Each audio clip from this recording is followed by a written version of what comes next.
আর পিছনে যে দেখতেছেন এটা হলো হাজার হাজার লাশ, মানুষের না, এখানে হচ্ছে মুরগির লাশ, ছোট ছোট বাচ্চা আর কি। এই যে উনি বোধহয় একটা উদ্যোক্তা ছিল, উনি ওদের মুরগির যে বাচ্চা, এই বাচ্চা হচ্ছে লালন পালন করতো।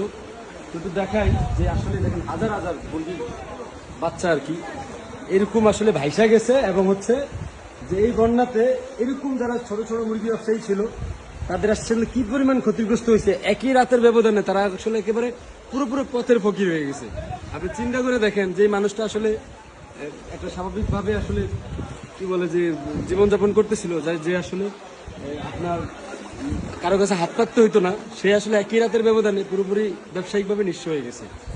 আল্লাহর আসলে খেল মানে আসলে বোঝা বড়ই দায় যে যে মানুষ ধরেন আপনি বড়াই আসলে করবেন, যে কোনো অর্থ বৃত্ত নিয়ে বড়াই করবেন, বাহাদুরি করবেন, এটার আসলে কোনো সুযোগ নেই।